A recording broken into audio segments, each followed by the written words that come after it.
સુરત નવા airport terminal અને diamond bourse ઇનોગ્રેશનને લઈ વડાપ્રધાન મોદી જ્યારે સુરત પધારી રહ્યા છે ત્યારે તેમને સ્વાગત સાથે આવકારવા સુરત શહેર પોલીસ પ્રશાસન સહિત સ્થાનિક વહીવટતંત્રએ સંપૂર્ણ તૈયારી કરી દીધી છે।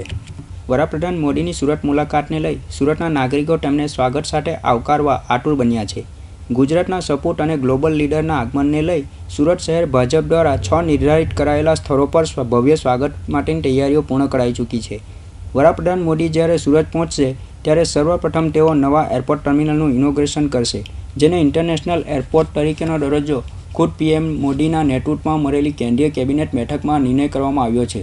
ત્યારે સુરત એરપોર્ટથી પીએમ મોદી ડાયમંડ બુર્સના ઉદ્ઘાટન માટે ખજોદ પહોંચશે, જે દરમિયાન શહેર ભાજપ દ્વારા 6 નિર્ધારિત કરાયેલા સ્થળો પર પીએમનું સ્વાગત કરવામાં આવશે, જેમાં હજારોની સંખ્યામાં ડાયમંડ કંપનીના રત્ન કલાકારોનો રોડની બંને બાજુ તરફ સ્વાગત સાથે આવકારશે। આ માટે ધારાસભ્યોને અલગ અલગ જવાબદારી સોંપાઈ છે। એરપોર્ટથી ઓએનજીસી બ્રિજ, ઓપીજી મનભરી ફાર્મ તેમજ ડાલમિયા ફાર્મ અને સીડી પટેલ ફાર્મ પાસેના પોઈન્ટ ઉપર પણ તેમનું ભવ્ય સ્વાગત કરવામાં આવશે, જે માટે 5000 કરતાં વધારે કાર્યકર્તાઓ ઉપસ્થિત રહેશે।